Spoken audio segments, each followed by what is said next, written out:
So when I asked him and I told him, listen, you dress like this. First of all, you don't feel like you're derailing the younger generation with the way you're dressing. You're always naked. Do you have a point to prove? Bwana semanga kizuri chajiuza, kibaya chajitembeza. He's always in a boxer somewhere. Amepose. Which point are you trying to prove? Haya, nikamwambia, it is a safe space. Just come out. We are seeing the signs. Just come out and just tell guys, listen, I'm fluid. This is the way I'm rolling. Nobody's going to judge you. Right now, the generation is different. Guys are a little bit woke and open. So the Jala situation has really stressed me. Jana siku kula bana. Yeah. Because now, when he got there, we know the type of person he is. He's been ODM Damu, like, before he was even born. Yeah, then whatever happened, the state house situation, then he went, then things were flipped, told to walk out, the drama. Mambo vipi Obira? Poa sana. Uko fiti? I'm successful. Yeah. First of all, tunaanzia tu hapa direct to the point. Omondi amekuja interview huko Kiss na amezuiliwa kuingia ukule ndani. Labda utueleze because you're the host na utueleze ni nini inaendelea kati yako na Eric. Hajazuiwa kuingia, amekuja akaingia. So the idea is Eric thought he would just come with his dogs and enter anywhere and apatia to rabies. Left, right and center with the dogs that are not even been vaccinated. So I came with my security and I told them, if Eric comes, the only way he'll be allowed to come in if you leave those dirty dogs outside. Hizo mabosko zake huko mbwa koko. So when he left them, he was allowed in the studio. So the problem is when he got in the studio, he didn't want me to talk to him. You've already come to the studio. The show is Kwambox and Obina. So I have to ask you questions. Then time I ask him a question, I'll ignore. He goes around, he starts pointing me. First, alianza na kunirushia gazeti. Yeah. So first of all, me, I thought he's 55. You know, if you're 55, you're supposed to be respectful. You're supposed to respect the younger generation. But now if you're 55 and you're picking fights with the younger guys, he's picking fights with everybody. So the conversation got out of hand at some point. Then akanirushia remote. Then he jumped on me. Nimemfinya. Kama si security yake. Mwanzo alisema hataki afanyiwe any interview na wewe kule ndani. Alisema if Obina is going to ask any question, hapo itakuwa vita. So already alikuwa sharp na disclaimer. No, what he got offended is I asked him about his dress code. So he says me and him are doing the same thing. No, we are not. I've never worn thongs. Mimi nilivaa jumper, nikaeka nguo hapa, nikajita anti-waharia, nikavaa the wig. As a bina, I was dressed the way I'm dressed. I did a wig and I did the makeup. As a bina, hakuna siku nimeikam nikavaa nikaweka makadusko, nikafanyizo vitu zake akavaa matongre nini. That's for him. So when I asked him and I told him, listen, you dress like this. First of all, you don't feel like you're derailing the younger generation with the way you're dressing. You're always naked. Do you have a point to prove? Bwana semanga kizuri chajiuza, kibaya chajitembeza. He's always in a boxer somewhere. Amepose. Which point are you trying to prove? Haya, nikamwambia, it is a safe space. Just come out.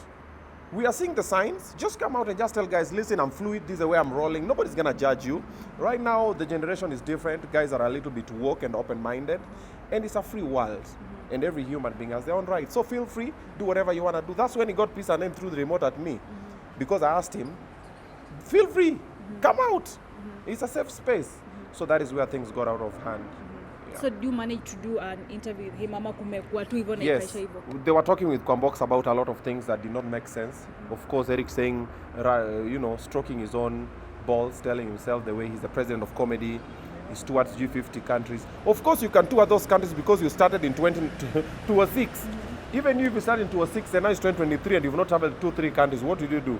And ita maushago za Uganda, sijui Gulu, sijui wapi, Jinja, and I some places that I'm like, brother, unaitwa to small events, ametoka wedding, kuna Mkenya ameolewa huko Gulu, anaenda huko anasema, Eric Omondi world tour. It's not world tour. He's not done a world tour. We've not seen it. Doesn't have a Netflix special, not even a KBC special, leave alone Netflix special. Anaenda anaita watu KICC, we go, you repeat the same jokes you be repeating 50 times. Unajua kwa nini ngoma za Kenya si romantic? Unajua kwa nini ngoma za Nigeria ni shut up. Come up with something fresh, something new. You're a gatekeeper. You're a trailblazer. You've been there for a while. Show the younger generation something positive, not always bashing. Even if you have a child, and anytime you're always bashing them, they start putting their defenses up. So even if you want them to change something, they don't change. And if they change, they're changing out of fear, not because they want to. So he comes, bashes people, tukanas people. Maybe his intentions are clear. We don't know because as it is right now, all it does is just kutukana watu, kusema Chimigeta anauza laptop, sijui watu wanakulana umoja kwa bedsitter, sijui whatever. And all these are unverified stories. But what do? They are shaping a mentality. Sasa watu wanaangalia sana gospel wako hey, nyinyi mnakulana tu umoja. They don't have proof, but it's because Eric said it. And he's one of the people that people look up to. That's the only problem I had with him. So they spoke with Kwambox, and anytime I was asking him the issues that we really need to talk about, the issues that matter, he got offended about it. He's like, siongei na wewe. Yeah. I've done an interview with him na amesema anakuja kukufuta kazi Kiss na before kufute atakutandika vibaya sana because wewe ni mtoto mdogo. Even if amesema, but I'm just putting the way he has said on my interview. So are you ready kutolewa kazi na Eric Omondi? So Eric cannot vote me job Kiss. He's not HR. He's not my boss. One. Number two, Eric was fired in 1 week. Eric got the Kiss job. Alikuwa analala sana. He sat on that seat before me, but for 1 week. He could not keep up. I've already done it for 11 months. So that means I've done it more than he could have. About kunitandika, I'm ready. Eric sasa tunaweza menyana naye. I'm ready. Akuja nimnyoroshe vizuri. Yes. Ako very lucky alikuja na mabounce wamekonda hapo. Amekuja na mabounce wake wamemsaidia. You know, he threw the remote, he jumped. Then when I went to hold him, nilikuwa nataka nimshike hivi. Mabounce wake akakam katikati. So my guys pulled me on the side. Oh, you know, stop the issue, whatever. I just wanted to have a conversation with him. Kidogo tu. Hiyo mdomo yake hiyo. Nikimwekelea moja angekuwa anasema W, angekuwa anasema B. So Obina, I know you and Eric, you have your own issues, but then this was a show. Mbona mngeacha hizo issues mkuje kwanza tufanya a show as mature people, then issues zenyu mtazifanya baadaye, but this is a show. Mbona mngeacha kwanza hizo issues, you do the show, then after the show muendelee na stories zenyu wewe na Eric? No. Now that is the show. Yes, the whole show is the whole situation. Obina is the show. By the way, what you normally see in Obina is what you get. I am the show. So I cannot say that I'll stop this, then I do this. Me, if I have beef with you, I have beef with you. You'll not come to my space, then I pretend like, oh my God, you know Eric, come on, so, hey. Then also, what I was asking him is real. There's nothing that I asked him or I tried to say that is not happening. I just asked him, why do you keep bashing the guys in the industry? That is not the way to go. You know, a lot of people are struggling with a lot of things. Why don't you find a common ground where now people can talk about issues? But Eric does not want to do that. Eric has withdrawal symptoms of shutting up. If he's quiet, another kujikuna. Hey, leo nitukane nani? Wacha niangalie. Who do I pick? Everybody atukane na kina nani huku, arudi huku, avurutane na watu wengine. So we could not put it aside because that is the Eric that we are dealing with. Akina Kwambox and whoever will come and say, oh, you know Eric, oh, I don't love what he's doing. Eric could have done better. Right now in the industry, Eric could have been way better. See his mates. Look at, I don't want to mention names, but look at where the others are. Others are holding political seats and big offices and running shows that are supporting young talent. Who is Eric supporting if not him? Na wanawake. So another thing which umekuwa at the forefront to go against Eric is Villanova. But then Eric, from his argument anasema, is doing so just to sell his brand, and then pia amepeana examples kuna wase pia in different countries wenye wanava like him ndo just to sell their brand, maybe pia too. Amesema pia one of the things anafanya na dress hivyo is trying to reach both genders, females na male, but then mbona una feel like it's not right? So Eric was already reaching both genders, male and female, over the years. He was the most admired comedian at some point because there was no one else in that space. There were younger guys. So for you to reach the other guys, it's about what you're saying. It's not about how you dress. Sometimes as a comedian, you have to dress a certain way to pass a certain joke. But if you get too comfortable with it, now, and in Africa, we know the African setup, there's a couple of things we still cringe on. We're like, the cross-dressing thing is a little bit. If you really want to cross-dress, then come out and tell us, listen, guys, this is me and this is the way I'm rolling. And we're going to know and identify you like that. But now, Eric atujui tumweke wapi. That is the problem. I don't really have a problem. Whatever he chooses to dress is his life, whatever. I'm just telling him, just come out and be confident on it. Embrace it, embody it, live it. Stop living in denial. That's the only problem that I have with Eric. So yes. According to you, what's the farthest a person can go as per dressing code to maybe the kama mwanamke? What's the farthest a person can go? No, it's what you believe in. Yeah, that's the farthest you can go. If you believe in da, you identify as such, rock it. When you talked of political guys who are helping the youth, what do you have to say about Jala's situation? So the Jalas situation has really stressed me. Jana sikukula bana. Yeah.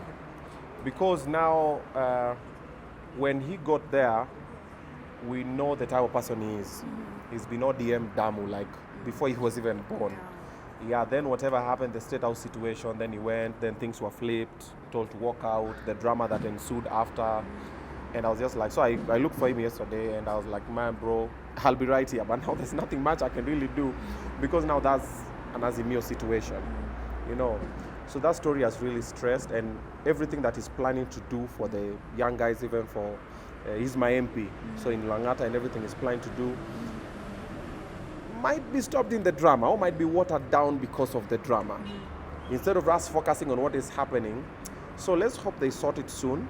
And let's hope that the loyalists for the party get rewarded and get identified as such, because I don't want to talk much about the party. I don't know much about what happens in the party, but what I know is I know him. So when I saw the situation, I'm just like, yo, it's the same way.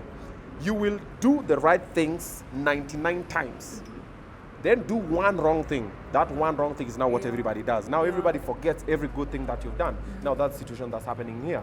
All the fights, all Jeshia Baba, Jeshia Baba, Jeshia Baba, all those going whatever, doing everything. I went to his campaigns as well for Jalas. He's doing ODM and everything. Now all that is being watered down with one trip to State House. And you're like, if he really wanted to go to State House, you do know that he could have still gone at night, or he could not have posted.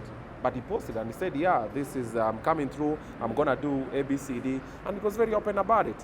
And now the thing has been flipped. Now it's, oh, Judas is karaoke. Oh, da da da da da da. So the bashing is really unnecessary.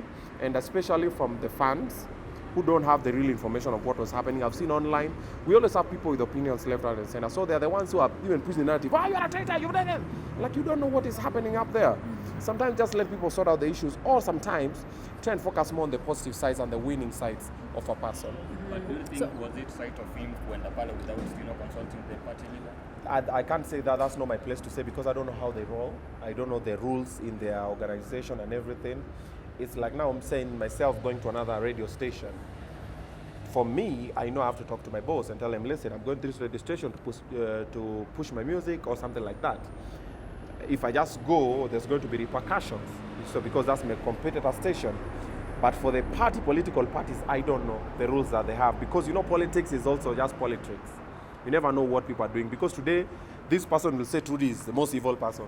Tomorrow they are together, they're forming a coalition. The following day, da da da da. So also what we've seen about in politics, sometimes you wake up your lungs, breathe it out, breathe it in.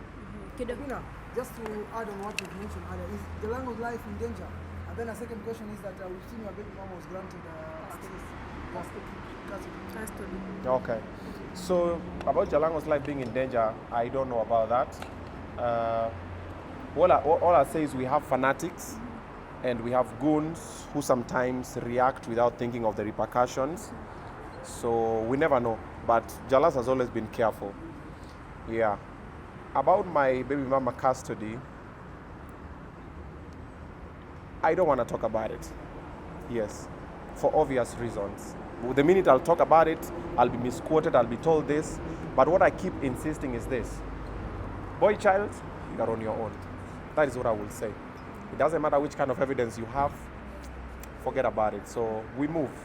Yes, let's make peace. When the kids grow, they'll figure out what to do. I'm still going to provide for my kids like I've always done. I'm still going to be there for my kids. And I even told my baby mama a while ago, when you're having those issues for nikuje kuiba watoto, ukuje kwa toa kwangu, I got to a point where I was like, you know where I live? You know the school they go to? So you feel like they want to see me and you feel like you want to bring them, the door is open. Whenever you feel like you want to pick them, the door is open. I'm not going to ask for them, because the minute I ask for them, we start the altercation. 2023, I'm not engaging with no baby mama in no drama and everything. I've learned the hard way. And I'll just keep quiet and watch. Smile and wave. Whenever they'll feel like, they'll come. Whenever they don't feel like, we move. Mwanaume ni kujikaza. You've mentioned utakaa watch, but you will provide. Any more efforts? You just spend time as well? No. I'll not put no extra effort, because that's what I've been doing all my life, and that's what got us here in the first place. Because if you watch the other channels, you've seen, watch my kids' channel, you see sometimes I go to steal them initially. But now where I am right now, I'm not going that side because it'll be like, oh, you've come to my place, things are always, and anytime she'll post, you bloggers will pick it, and then you'll post it Change this the way, title. change the title, and everything. For example, like now the story for the custody story is what's been happening. She's always been staying with them. It's the same thing. And now I see them Friday until Sunday. She has them Sunday night until Friday when they go to school, and I'm paying the school fees. I'm providing the uniform, medical, clothing, and the likes. When they're at her place, she provides the meals for them. It's the same thing that has been happening. And you see me all the time. I'm the one who takes them to the salon and do everything. I'll still play with my kids, still spend time with them when they're brought. If they're not brought, I don't want no issue with nobody. You know, kids see. That's what most people always forget. Kids see, kids witness, and they grow. And this is just to every other parent out there who is co-parenting with anybody. Just make sure that when your kids grow up, they don't grow up to hate you. Because they see everything that between the baby mama and the baby daddy that happens, the kids see. Just make sure that later in life, they don't sit down when they are capable. They go like, I don't want to stay with you, or I don't want to see you, or I don't want to talk to you. Just be a good parent. That's what I'll say. And for all the men out there, you have kids, provide. It's the bare minimum that you're supposed to do. And if you're not sure if they're your kids, just do a DNA. And for the women out there, this story for, hey, where's your DNA? I'm total. When you need trust? Yes, I don't trust you. Because of sometimes the behaviors and the bitterness and the fights that people have. So, if you really want that man to step up, allow them to have a DNA. Having a baby DNA does not have anything to do with you. It just has something to do with the man wanting to be in the life of the child. And allow them to do that. Then stop blocking the kids from seeing their parents, either men and women. If you're a man, stop blocking the kids from seeing their mothers. If you're a woman, stop blocking the kids from seeing their fathers. Because you're nurturing a generation that's going to be bitter, and they're in pain and they're hurting. My other two kids, with their mothers, were easy. You want to come see your child, you know where they live, you have their phone number, you know the school they go to, you can pick them anytime you feel like, provided just don't interfere with the schooling, because where they are, they're going to school and life is continuing. So that's the arrangement that we have currently with the others. So that's a call to action to every other baby mama, baby daddy out there. Just provide a safe space for the kids. That's all. But if you go to court, most of the time, even the boy children who want to go to court, let me not talk, but just know that you're in for a run. Yeah. I've got two questions here. Yeah. The first one, tunaona leo umetembea na security. Maybe you can tell us more what has made you umeamua kutembea na security leo. The second question is, you've had some issues before. The story na mama, story na Tubili, story na Mboya. Like, do you at some point imekuwa affect mentally ama kikazi? Okay, so nimetembea na bouncer. Bouncer walikuwa deal na bouncer wa Eric. Alafu mimi nilikuwa nibaki na Eric. So unaona ni wawili, wale pia ni wawili. So ilifaa wamenyane hivyo, alafu nibaki na Eric, alafu nimpange. But it has not happened. Nimesikia ananitafuta, so I'll start walking in public.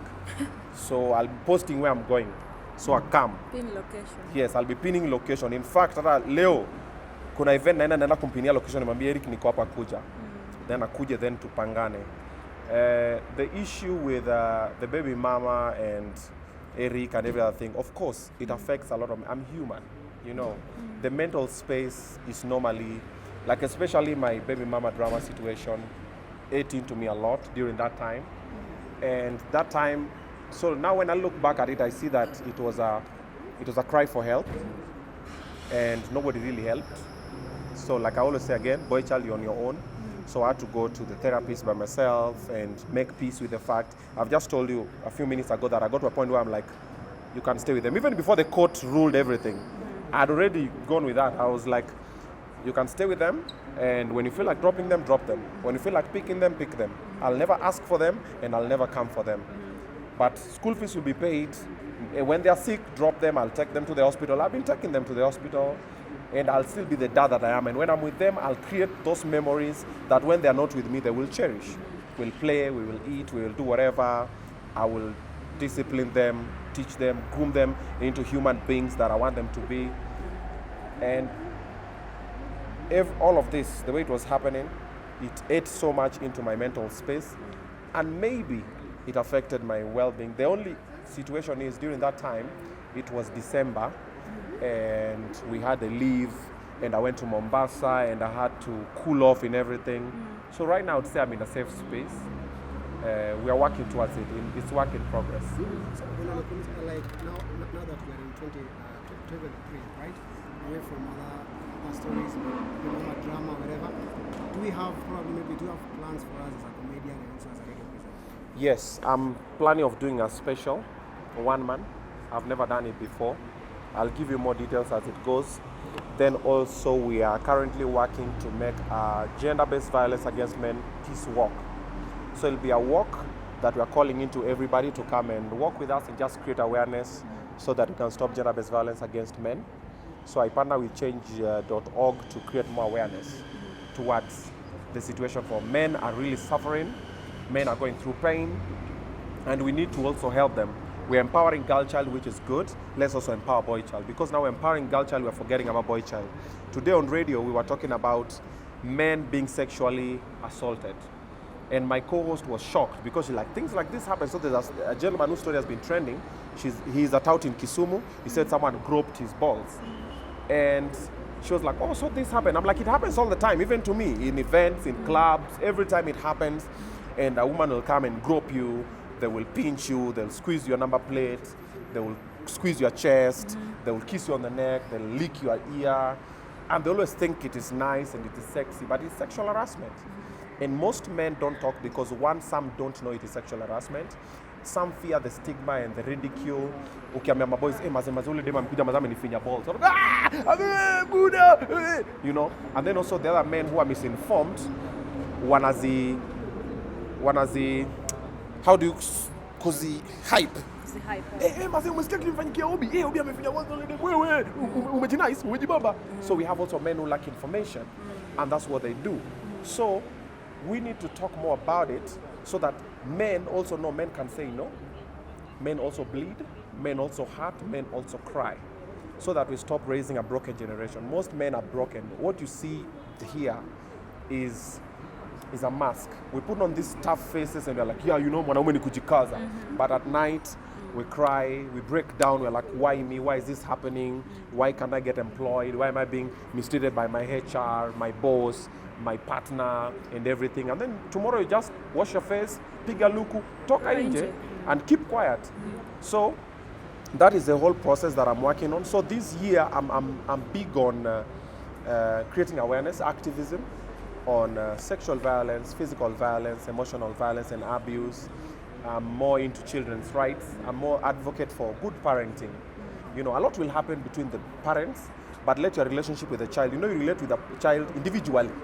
So let your relationship with that child be a personal. Hakika hivi anasema, mamangu anakuanga mpoa, ama dad wangu anakuanga mpoa, wacha asikia aseme, aki dad ni mbaya, dad ni mlevi, dad ni hivi, ama dad is never there. And maybe dad is never there because mom does not allow dad to be there. Or mom is never there, but mom is not there because dad does not allow mom. You see? So this year I'm more onto activism and creating awareness because I've waited for people to do it. Nobody is doing it. So I'm taking the forefront on it and I'm asking for all the help people can give me. I'm asking people to help me sign the petition. If you just go to change.org, just right there, stop gender-based violence against men, you'll find a post there. Sign the petition, share it with your people. And when you call for the peace walk, please show up. Let's just peacefully walk, let people know about it. Talk to your friends about it, and all the men who are watching, talk to like 3-4 of your friends. Let's start talking the way women always do. Women always rally up against, behind each other. Yeah. Let's try and do that.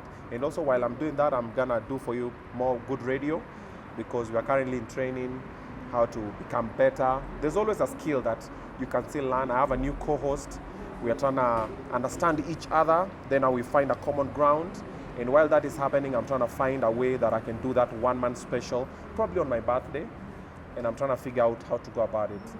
And the only idiot who could have taught me how to do it is running around naked. Okay, before you forget this question, Erica said he has your secrets. That's why you hate on him. So, you don't know ni siri gani Erica yako nazo zako? Wacha niseme. Okay, hizi ndo siri zenye Erica atasema. Number 1, nilikuwa mtu wa mkono wa brother yake. Niliishi kwa sitting room ya brother yake Adams, that is Fred Omondi. hiyo, alafu mimi nilikuwa KYM, nilikuwa natuma wenda pale pika hiyo ugali, fanya hivi, that one I did. Hizo ndo siri zangu zenye Eric ako nazo. That's the only thing I can say. That's the only secret. Now it's out there. Hi Eric, what you gonna do So, now? Obina, how many people are you gonna beat? Because you have Mboya, you have Eric Omondi. Sasa hii nguvu inatoka wapi? Okay. So Eric, I will beat him if he comes. For Mboya, I'm not gonna do anything. I stopped. I don't want to talk about him because he has a mental situation. And like I said in the other interview, I'm an advocate for mental wellness. I've been in those dark places where he is now. It's a cry for help. I told you guys to help him. Reach out to him, talk to him. Because I saw him spoke and I was like, no, this is, hii ni live wire. Imelipuka. Sasa huyo asaidiwe saizi. And even most influencers know the way he's behaved to a couple of people in the industry. It didn't start with me with him. So that's why I said, huyu kidogo, wachane na he needs help. Even if he comes right here now, I'll just walk away. He needs my help more than, then me and Mboya were not in the same level in all aspects of life. So I will not, yes. I talked to him as you had said, tuongee na yeye. Yes. Akaniambia that since you've said that akona shida ya akili, Yes. naomba tu umpeleke rehabilitation na mrembo wake sababu anatengeneza pesa na ameoa. Okay, making money does not mean people. We have a lot of people who make a lot of money out here and they're not stable mentally. And it's not something that we should laugh at. It's something that we should help. And like I said, I don't want to engage Mboya. I don't want to talk about him ever again. The same way, I don't want to talk to Silver Kido. I don't want to talk to Ali. Yeah, because there are people who provoke your bad side. And if you provoke my bad side, I walk away. Yes, now Eric has provoked my good side. Because I want Eric to start being a mentor and someone who people can look up to and go like, I want to be like Eric Omondi. When I was young, I wanted to be like Eric Omondi. When he used to go to church in Shona, he Then what happened? Salani, he lost it. Pesa iliingia kwa kichwa ikalipuka. Right now the things Eric can do, sometimes I look at Eric, I'm like, right now my mom cannot watch Eric. Back in the day, the whole family would watch Church in Short to wait for Eric Omondi. You see, how are you? Unajua, wacha niwashow. Unajua sikujui madhangu. Unajua bro. And we are laughing. We're like, oh my God, this guy is brilliant. Labda angefanya hivyo angekuwa hapa, maybe angekuwa hapa in this position. No, maybe. But what I'm just saying is what Eric is doing kidogo, I may lose direction. And the people are like, yes, Eric, we are behind you. We're like, there are better ways to do whatever you're doing. Eric has contacts of everybody. There's no boardroom Eric can walk into and he'll be told no. Eric can call me on the side and say, bro, mbona utoe ngoma za gospel rudi kwa Yesu. But he chooses not to do that. He chooses this media. Watu wajinga sana. Watu wamelala. Akishamaliza hivyo anarudi kwa bedsitter. You said you would walk out of the studio if you came in. Yeah. You also asked him not to come with bodyguards. Today you're here with bodyguards. You didn't walk out of the studio. Yeah. Tell us, are you a man of your word? I'm a man of my word, but I have a job to do. I work from 7 till 10. So if I walked out, that's walking out of my job. And Eric is not going to make me lose the bread. Okay, you're not going to mess with my bread. Then also the bouncers nimesema walikuwa kufinya mabouncer wake kando wawashike kwa kona. Umeona mabouncer wangu wameunga kuliko wake. So wangu walikuwa wafinye wake kwa kona alafu mimi deal na yeye. Wako wangefinywa. Wapi? Wewe unaona huyu jamaa anakaa kufinywa. Check huyu jamaa. Haya, ona huyu jamaa. Soka kidogo hivi bro. Ona, hii ni billboard. Ona, huyu msana anakaa kufinywa. Uliona mabouncer Eric wanatoshana na yeye. Sasa unashangaa nani bouncer wa nani? So Wameuka combo hivi. Obina, no one is talking about